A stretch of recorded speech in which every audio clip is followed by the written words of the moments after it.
Como hemos visto, la derivada por definición es un límite, aunque luego sabemos que hay unas fórmulas que no simplifican el cálculo, pero puede ser que nos pidan que hagamos una derivada por definición, y es lo que vamos a hacer. Como hay dos maneras de escribirla, vamos a hacerlo de las dos maneras para que uséis la que uséis en clase o la que más clara veáis.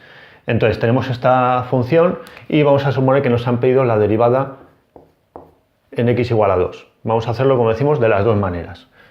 Por un lado, podemos escribir límite cuando x tiende a 2 de f de x menos f de 2 partido por x menos 2. Porque la derivada es en 2, ¿vale? Si no, cambiaría evidentemente este valor. La fórmula decía límite cuando x tiende a de f de x menos f de a partido por x menos a. Entonces, según en qué punto lo estemos estudiando. Entonces, aplicamos esto. Límite cuando x tiende a 2 de f de x. F de x, todo esto de aquí. X cuadrado más 3x menos 1 menos f de 2. F de 2, que es sustituir todo esto por 2. Vamos a escribirlo. Será 2 al cuadrado más 3 por 2 menos 1. Todo eso restándolo. Evidentemente lo podemos calcular antes. Y partido por x menos 2. Y tenemos límite cuando x tiende a 2 de f de x, x cuadrado más 3x. Esto lo podemos operar ya, que será 4 más 6, 10, menos 1, 9. Como es menos 1, menos 9 será menos 10. X cuadrado más 3x menos 10 partido por x menos 2. ¿Qué pasa si yo sustituyo ahora? Sustituyo por 2 y me queda, porque estamos haciendo un límite y sustituimos 4 más 6, 10, menos 10, 0 partido por 0, que es una indeterminación de 0 partido por 0. ¿Cómo se resuelven estas? Factorizando y simplificando un factor que se nos va a ir, que además sabemos que es x menos 2. Entonces, lo que vamos a hacer es límite cuando x tiende a 2. Lo que tenemos que hacer es factorizar las dos cosas. El denominador ya está factorizado y el numerador, pues haríamos la ecuación de segundo grado para factorizarlo y nos va a salir que la ecuación de segundo grado tiene como soluciones 2 y menos 5. Entonces será x menos 2 por x más 5. Haciendo este límite, sabemos que al simplificar esto nos desaparece la indeterminación de 0 partido por 0 y ya podemos sustituir tranquilamente límite cuando x tiende a 2 de x más 5, 2 más 5, 7, que es el resultado de este límite, por lo tanto es la derivada en 2. ¿Vale? Siempre igual, siempre hacemos esto, siempre nos va a salir 0 partido por 0 y siempre vamos a tener que simplificar, factorizar y simplificar y siempre va a ser x menos o sea, el factor correspondiente a esta solución el que se nos vaya. En este caso es 2, pues se nos va el x menos 2, o sea que es relativamente mecánico.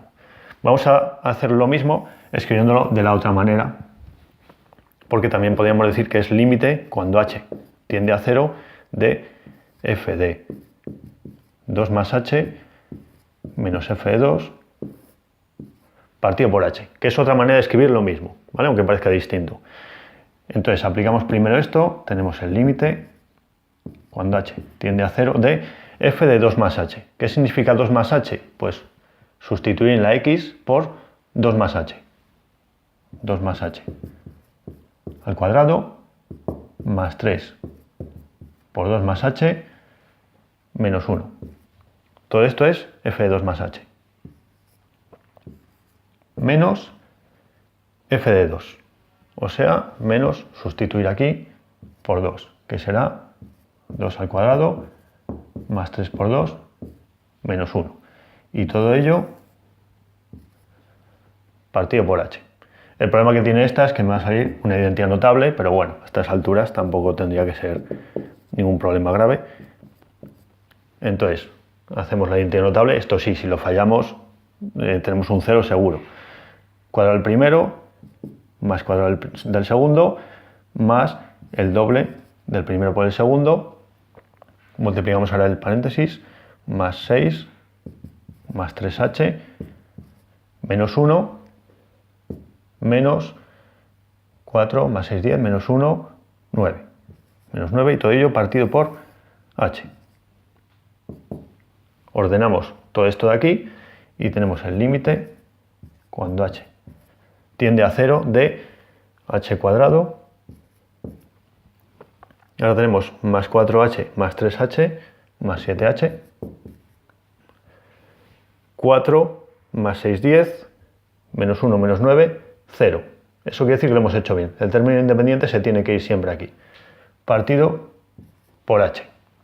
Al sustituir también nos quedaría 0 partido por 0, porque tenemos que simplificar una h. Entonces vamos a tener el límite cuando h tiende a 0 de h, que los hagamos factor común, por h más 7 partido por h. Simplificamos estas dos h's y ahora ya puedo sustituir 0 más 7, que es 7, lo mismo que me salía este de aquí. ¿Vale? Son las dos maneras de hacer la derivada por la definición. En cualquier caso, este cálculo, si nos lo piden, pues lo tenemos que saber hacer, pero luego las derivadas en sí no las vamos a hacer por este método, porque en este caso es un polinomio y es fácil, pero si nos metemos ya con logaritmos o funciones exponenciales es bastante más complicado. Entonces sabemos que existen unas fórmulas para hacerlo todo más fácil, porque sabemos que la derivada de esto es f' de x, que es 2x más 3. Por lo tanto, la derivada en 2 es 2 por 2, 4, más 3, que es 7, que sale exactamente lo mismo que esta derivada. ¿Vale? Entonces, estas dos maneras son equivalentes, usad la que queráis de las dos, porque os pueden pedir que hagamos la fórmula de la derivada por la definición, pero sobre todo tenemos que saber derivar con las fórmulas que hacen que esto sea muchísimo más corto.